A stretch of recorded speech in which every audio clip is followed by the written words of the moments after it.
All right, we are now recording. All right, everybody can be seated. So I see we have a few guests. Let me look at the Zoom. Jen Cole, do you mind unmuting yourself and introducing yourself? Hi, my name is Jennifer Cole, and Margie invited me today, so I appreciate that very much. I have lived in Sugar Land for a long time, and now I'm currently the program manager for UT Department of Psychiatry, and we have a lot of great children and adolescent programs out there. So thank you for having me. Thanks. Thanks, Jen. We also have a returning visitor, Keely Jones from Memorial Spring Branch Club. If you could introduce yourself also for those that haven't been part of our meetings. Sure, thank you. My name is Keely Jones. I work with Brookdale Senior Living. We have two communities that your group kind of supports, which is our Brookdale Sugar Land Assisted Living and Memory Care. And we also have Brookdale First Colony, which is our independent living community. And I am also a member of the Brookdale Memorial Spring Branch. Thank you so much for the invite, Flo. I appreciate it. Thanks, Keely. And I think we have, oh, sorry. I think we have one other guest here.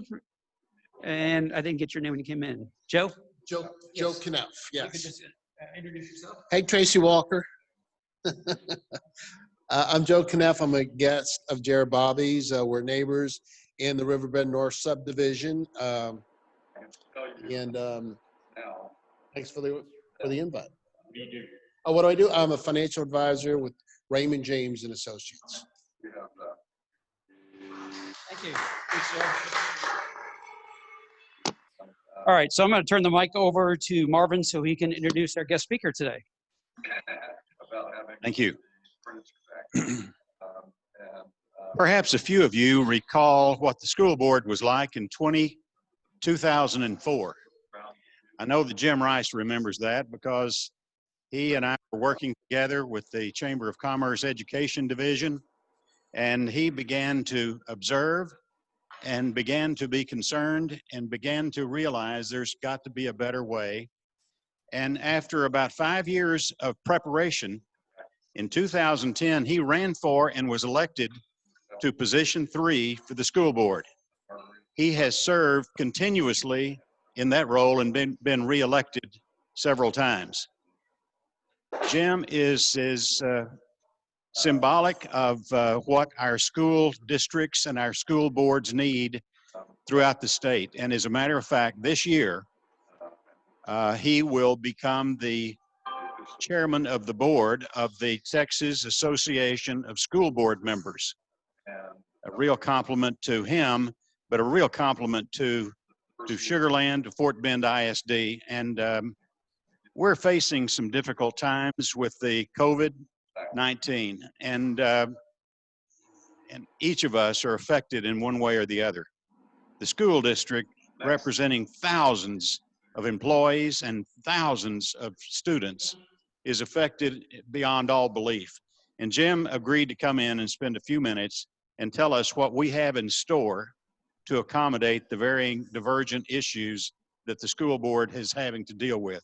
Jim Rice. Thank you very much.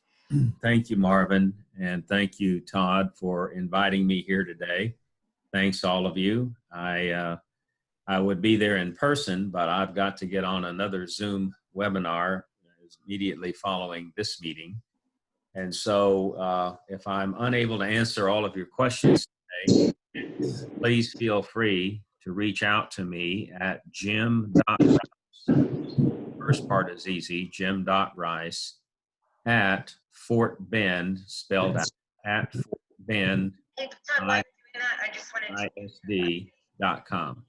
All of our residents. So, and if that fails, just let Marvin know because he's got me on his speed dial. 4 associates waiting. Questions. So again, thank you very much. We're living during challenging times, and the message that I have to share today cannot be told too many times. It is subject to change. Next Wednesday on the 29th, the Fort Bend Chamber of Commerce will be hosting a Zoom webinar featuring Charles Dupree, who will also give an update. So I appreciate the opportunity to get this information out because there's a lot of information to share. All school districts in the state of Texas have to follow the rules and guidelines promulgated by the Texas Education Agency. And those plans are subject to change. As a matter of fact, last Monday night, not just this immediate past, but a week ago on the, I guess that would have been the 13th, we had a board meeting. And at the time, the TEA guidelines said you could return to school online for 3 weeks, but if you didn't come back after that, you were subject to not receiving funding. We decided at that time we're going to kind of buck the system. It's not something that should be undertaken lightly or too often. But fortunately, the very next day, the commissioner rescinded that order, and now we have up to 4 weeks to return to school online. And then after that, we could get possibly a waiver for another 4 weeks. Just to give you a little bit of information, Fort Bend ISD has 78,000 students in it, 11,000 teachers and staff. We're the most diverse school district in the United States. And our combined budget between our maintenance and operation, our debt service, and child nutrition is crowding $900 million a year. So I'd like to take a moment before I launch into all of this stuff to go back and remember what we were doing last March, right when spring break hit. We had many students and their families traveling internationally. Dr. Dupree was on a vacation, and suddenly we became aware that we would be unable to return to class immediately following spring break. And the district went to work immediately to stand up online instruction for 78,000 students. That's a pretty tall order, but fortunately we had technology infrastructure in place to begin to do that. Now, if this was a normal time, if we were going to consider teaching online, we would have been planning to do it for a year, planning to do it, teaching teachers, instructing them how to do it. And then for a year's worth of planning, we would have had a pilot program for a year.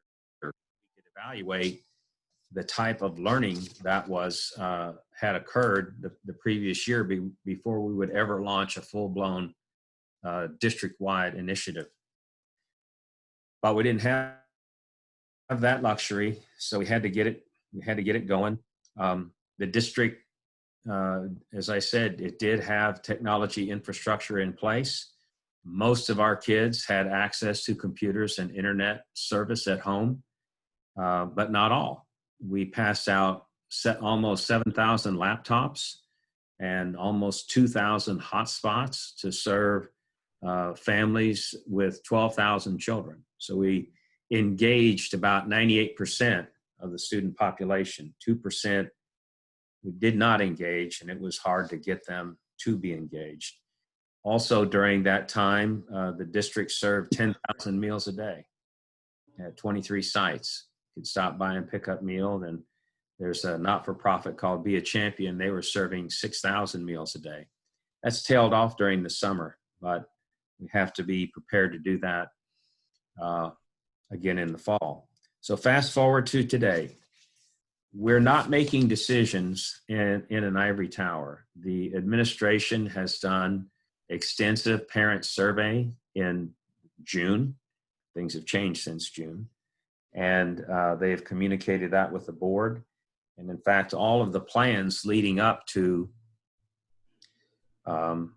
last week were that we were going to return to school for face-to-face instruction. You may recall the governor said, we're all going back to school and we don't have to wear face masks and everything is going to be okay. But then things have spiked During the summer also, we received permission. All school districts in the state received permission to begin student athlete summer workouts. And we did start that, but I would get an email almost every day about a number of COVID exposures amongst the student athletes to the point where we had to shut that program down. And not only that, every school district in our region closed the student athlete summer workout program to iffy. This past Monday night, we had 4 members of our advisory committee, 4 physicians and 1 head of a medical center. But on our advisory committee, we have parents and we have teachers and we have physicians, we have psychologists and psychiatrists helping us make good decisions. As a board member, we're forced to deal with a lot of issues that we don't necessarily have a background in. And so in order to cast an informed vote, we need to get some good advice. So I feel like we have received good advice. This past Monday, we had Dr. Jackie Minter, who is the Fort Bend County Director of Health and Human Services. We had Dr. Kibar Rizvanku, who is an infectious disease specialist at Houston Methodist Sugar Land. We had Dr. Sapna Singh, who is a pediatrician in private practice and also a graduate of Fort Bend ISD. We had Dr. Safarz Ali, who is a physician specializing in infectious diseases. And we had Mr. Chris Siebenaller, who is the CEO of Houston Methodist Sugar Land. And what they have told us is that Fort Bend County is in the red zone when it comes to the number of COVID cases. And when asked, what does that mean? What is the red zone? It means it's uncontrollable. So what they have advocated to us is that we indeed need to return to school online and stay online for these first 4 weeks, and that we should then reevaluate so we can see if the number of cases has plateaued and is declining. That's the key word, because we're putting pressure on the hospital system here in Fort Bend County, which, as you know, is extensive. Dr. Kibar Rizvanku at Houston Methodist Sugar Land commented that 50% of the patients that they have are COVID-related patients, COVID-related illnesses. And they still have other illnesses going on. And they've had to make difficult decisions to move certain folks out of ICU into a non-ICU room in order to accommodate folks who needed it more than they did. So having heard all of that, Fort Bend ISD has decided to return to school online.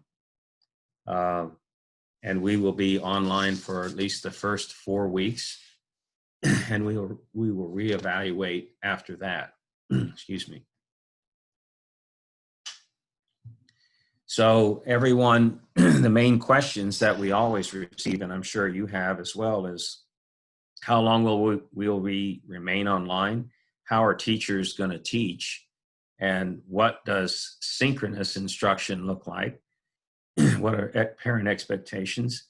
Excuse me. And what kind of learning supports and childcare will be provided for working parents and Fort Bend ISD staff?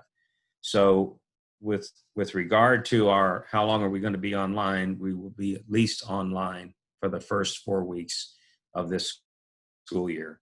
This school year, the calendar that we presented last Monday night has been changed.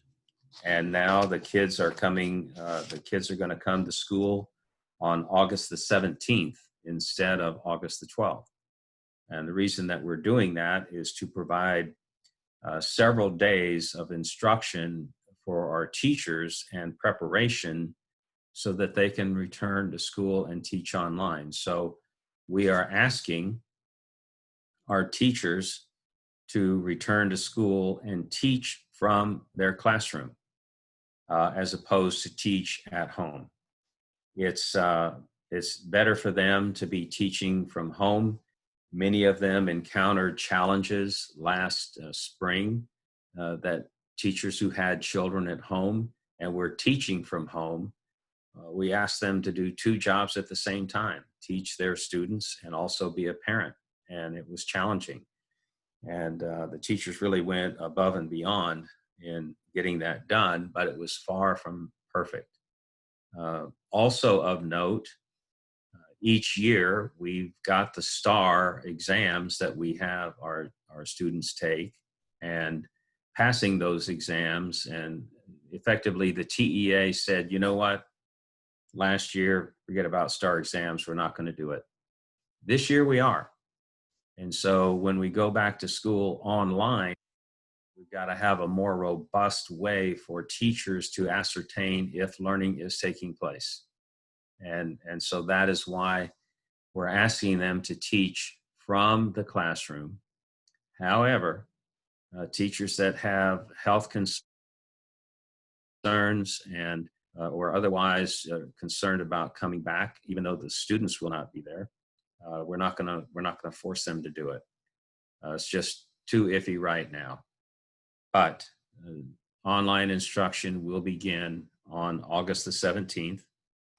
And the teacher workspaces are being set up when they're in school to be safe. They'll be wearing face masks. There'll be social distancing. They will be sanitizing things along with our plant operators. So that is, and then for teachers that have children, we're going to support them with childcare assistance and online support, online learning support. So one of the things that we learned last spring, you have these two terms, synchronous learning and asynchronous learning. And synchronous learning means that what we're doing right now would be considered synchronous learning. Even though we're remote, we're on a Zoom webinar and you have the ability to talk to me and I to talk to you and ask questions and that kind of thing. And the real difference is that we're not in the same room for the most part. Asynchronous learning is when we have taped lessons, or we're encouraging the students to do breakout work with their peers online or do practice homework online. So it's really a big deal to have synchronous learning to the extent that that is possible. So moving forward, our learning experience delivery will include scheduled live synchronous instruction using video conferencing tools that we have in place. We will also have daily asynchronous learning. That means not at the same time, obviously, but that will be according to a defined schedule. So it's important for us to get the students back on a routine or a defined schedule and not, oh, check out this lesson tonight at 10 o'clock before you go to bed. They need to be on a defined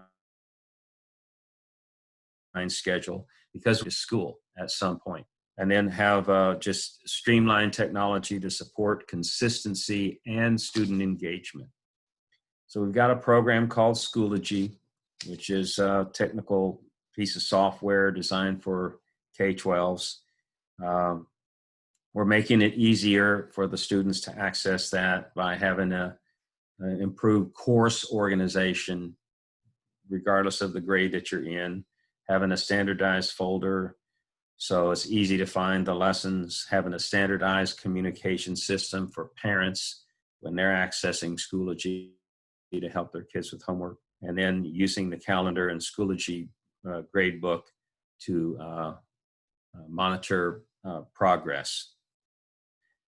Monitoring progress is essential. As a teacher, you know that you're teaching kids and you have to have a way of using tests and and asking questions to know if they are really learning. And some kids last spring did great. It's usually the older kids. They did great online on their own.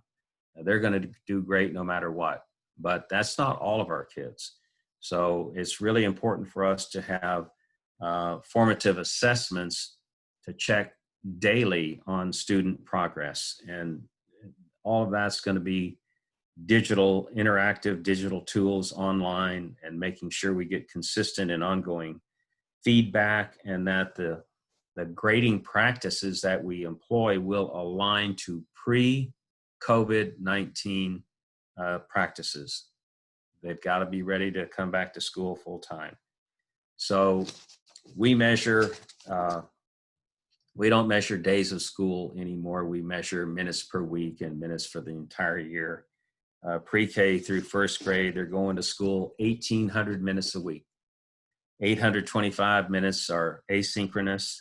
975 minutes are, 825 minutes are synchronous, and the balance of 975 is asynchronous. So the number of minutes is not that important. It's a lot of minutes, but we're splitting that up so that most of their learning is with synchronous learning and not asynchronous. And the same is true in the secondary grade levels as well. Beyond the classroom work, we have social emotional supports and instructional expectations, which we've got online help for students and teachers, because this whole sequestered in place thing has created stress on families, and we've all got cabin fever, and by and large, there's not a whole lot of places to go. And and especially now that the STAR exam will be employed. So it's critical for the teachers to know if the students are learning. It's critical to know if they need help. And we've got to ask them if they need help, and then just help them with issues that they're dealing with to make sure that we're addressing their mental health and social well-being at the same time. Another big part of this is continuous improvement and embedded professional development. None of our teachers, none of us are used to teaching online, but we are going to learn a lot more about it as we go forward. So there are many staff members who last spring felt ill-equipped to tackle that challenge since it was thrust upon them so suddenly. So this year, we're taking care to provide more days of professional development throughout the year so they can be prepared for whatever scenario. We may return to school in 4 weeks, and then we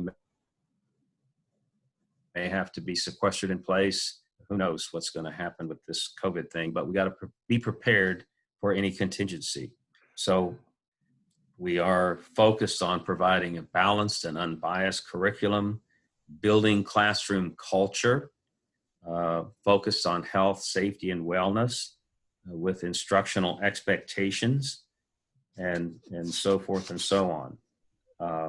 Kids are already enrolling to come back to school. That started July 22nd, and it'll go through August 3rd. We've got to get them enrolled and find out if they need a laptop or if they need a hotspot in their home. We're continuing to take care of them because we're going to be online. Special education is going to return face-to-face for those students who need it, but the mainstream will not be coming online. Transportation is an issue. Some of the things that we have encountered I've encountered it in my own office as well. If you have an employee, turns out was exposed to someone who tested positive for COVID-19, now that person really needs to be self-quarantined for a period of time to see if they get sick or have any symptoms. Usually it's about 5 days, and then they need to be tested. And the availability of testing and getting test results back, it varies. But on average, it's about you're waiting 5 days to get tested, and then you're waiting 5 days to get your results a lot of times. So you're effectively out for 2 weeks.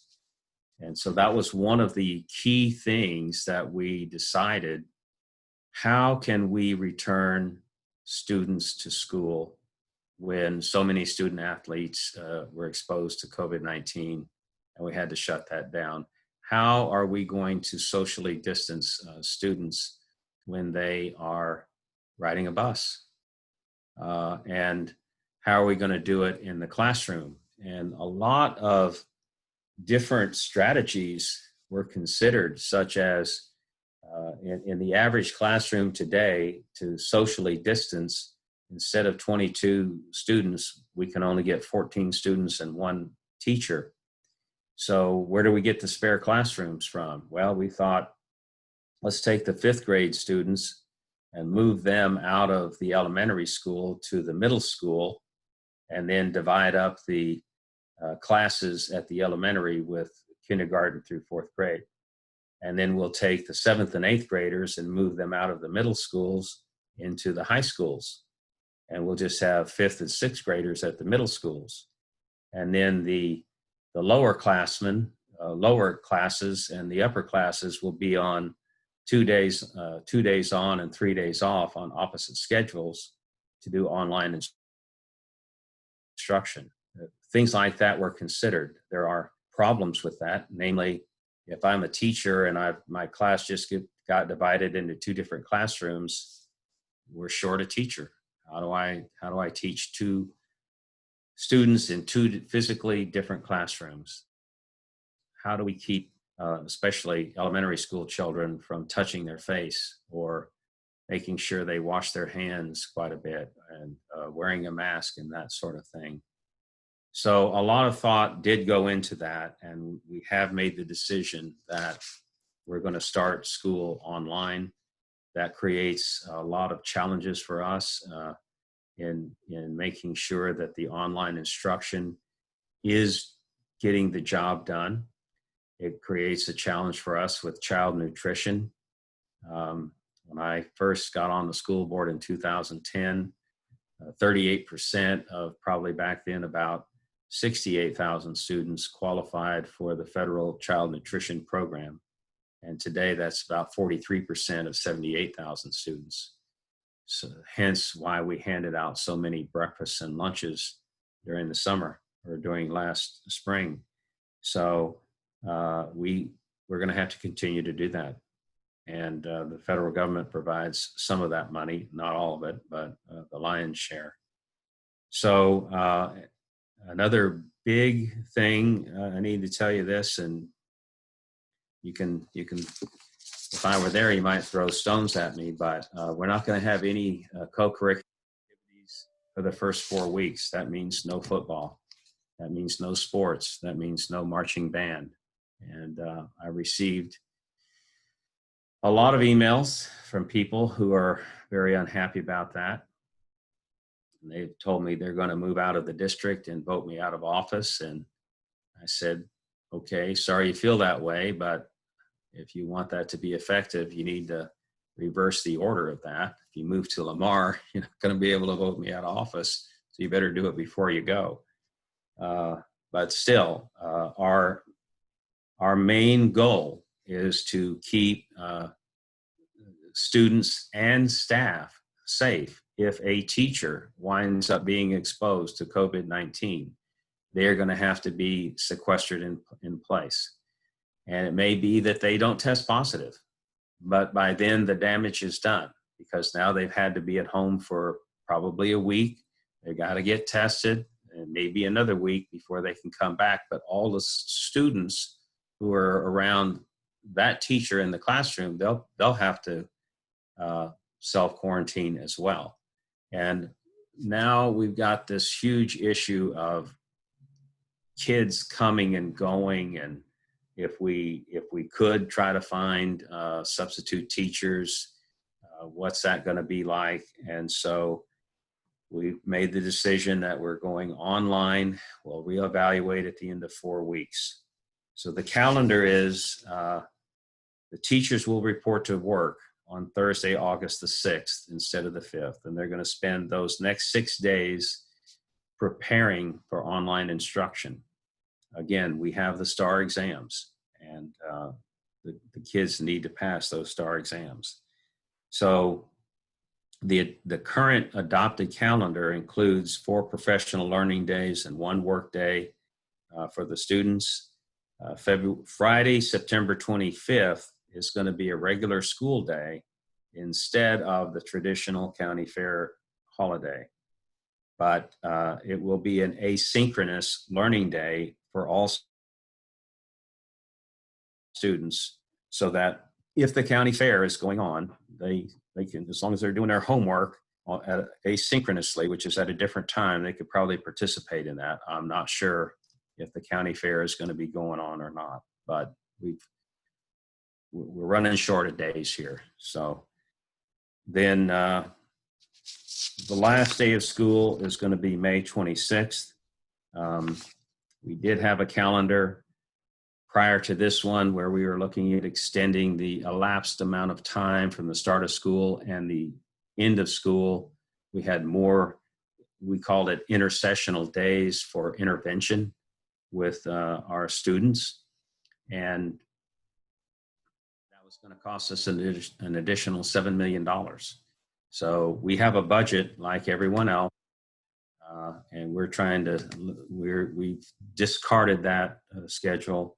And so we don't have any additional costs related to staffing additional teachers. We are looking at utilizing other non-instructional staff, such as bus drivers, if the buses aren't running.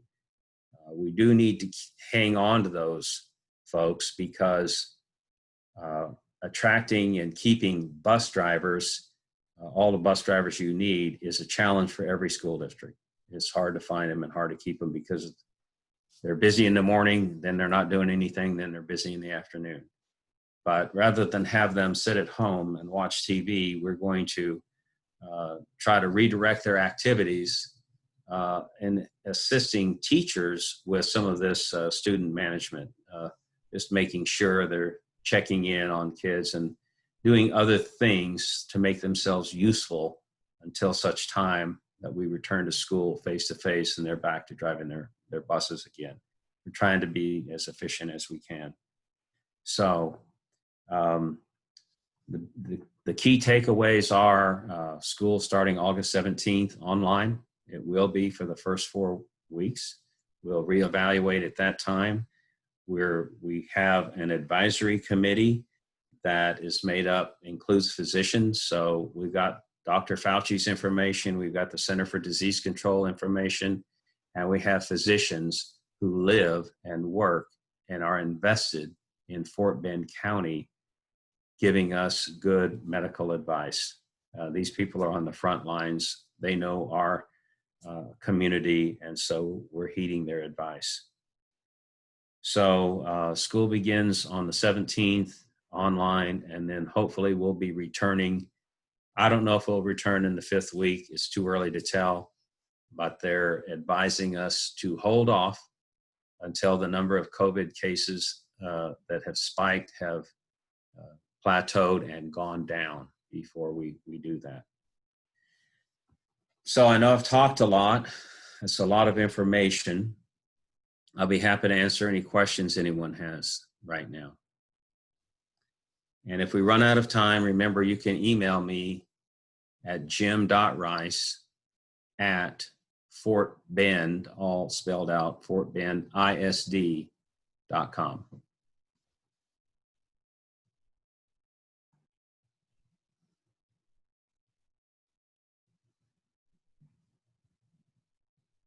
I have a comment and a question. I think the most important thing that teachers can do with students is to teach them how to learn on their own. I think this is a great opportunity for that. And the question is, are we saving a lot of money with students not going to school? Has that been measured? Yes, it has been measured. We're saving some money on transportation costs and things like that. We're spending some money in other areas. And we're okay for this year. You know, the Texas legislature meets biennially and funds the budget for 2 years. So we're in the 2nd year of the biennium, and we're okay for this year. Next year might be different. 60% of the state's revenue comes from sales tax. And as we know, it's off right now. But yes, we have saved some money, and we've taken advantage of this shelter in place. As you know, we had a bond program underway, and because we didn't have school at all, we accelerated some of those projects. Make hay while the sun shines, get them done. Schools that didn't have any work, the custodians went in there, stripped the old wax off the floors, re-waxed them, got them cleaned and spit. It's just a shame we couldn't start right now, but they're ready to go. I hope that answered your question. Jim, can you hear me? Yes. First of all, thank you for your service. And I am so sorry that parents are attacking you. I'm sorry. There's rumors that football season is going to be moved into spring. Right now, has pushed the start of football for 5A and 6A schools to, I believe it's September the 27th, I think. Big challenge is nobody's practicing right now, and the season is messed up. Would it go into the spring? I haven't heard that yet, but it is messed up. It's no doubt about it. Any other questions on Zoom? Anybody here in the restaurant? Okay. Thank you. All right. Thank you all very much, and have a great rest of your meeting. If you don't mind, I'll take my leave now. And again, thank you very much for this opportunity. Bye-bye. Thank you for your time. Thank you for coming.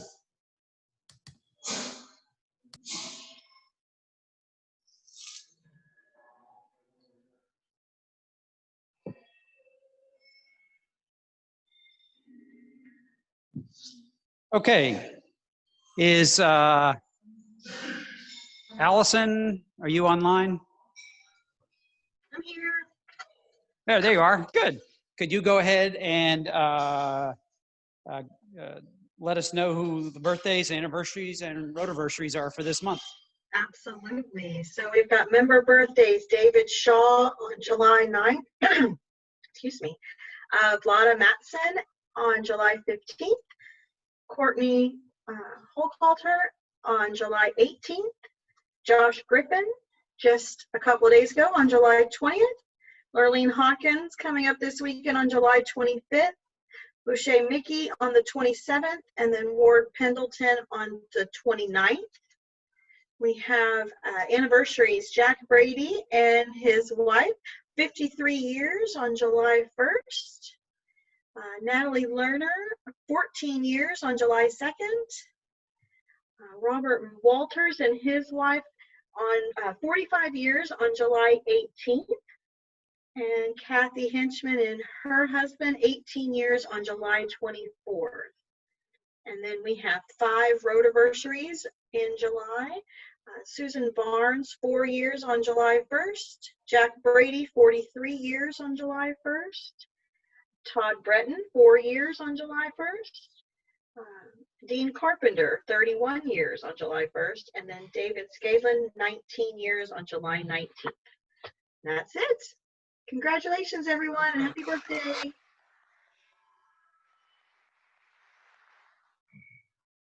Raleigh, would like to announce the Rotarian of the month for July.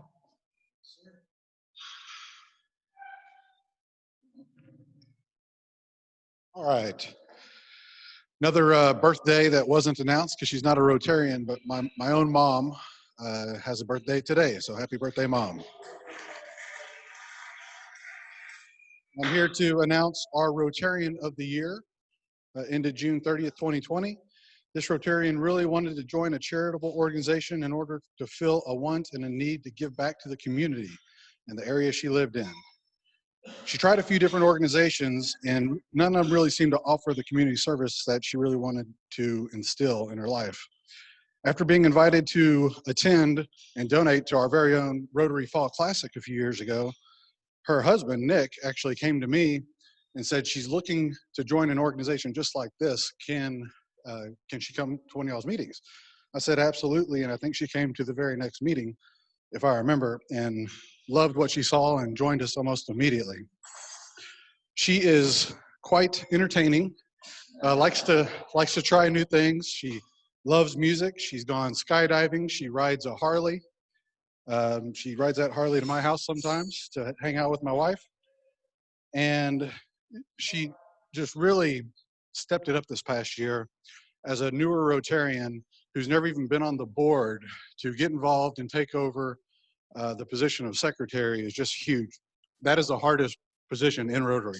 So without ado, please join me in congratulating our Rotarian of the Year, Flo Dixon.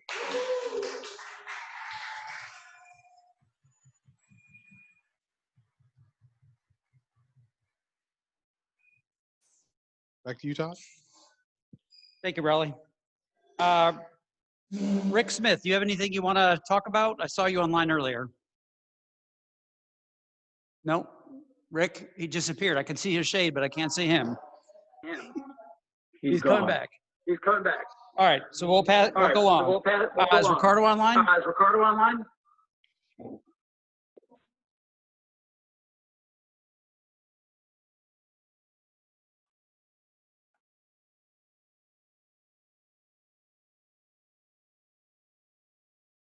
I will step back so we don't hear the feedback. Josh, do you have anything? Josh, do you have anything? Nothing this week. Nothing this week. It's gonna be Board, do you have anything? Board, do you have anything? Nothing, thank you.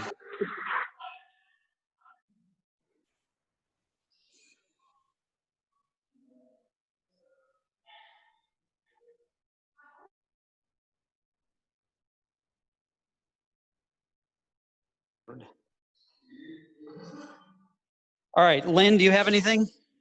No, President Todd, not this week. Okay. Margie, I saw you online earlier. Do you have anything? Oh, I'm here. Thank you. We still have yard signs for sale or donation, and we have masks. And we are trying to raise money to feed the COVID workers in the units at Sugarland Methodist. Again, the numbers of workers there have more than doubled. The number of units, COVID units at Methodist has more than doubled since May when we last fed the workers. And so we're looking at a budget item of about $3,000 to feed these workers, to give them just some love and support. We know they don't need food, but they do need our love and support during these difficult times.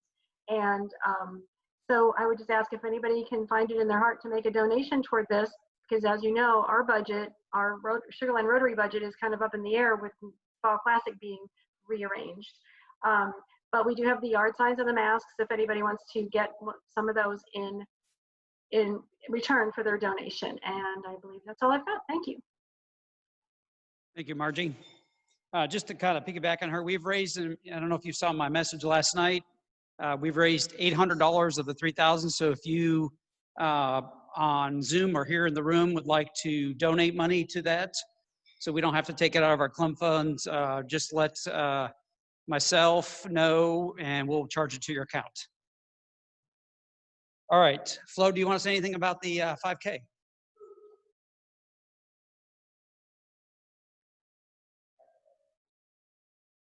Thank you. Just the thank you to our sponsors, Raleigh Bells, Jeff Tallis, and a couple other members that are not here in attendance, which is Mitch Rahim and Janice Stewart, for letting us put your name on the back of our shirts. They are in production right now, and we are ready to get moving. And there are several people who are going to distance walk the distance, easy to say 3 times fast, this weekend at Oyster Creek, and so we can support.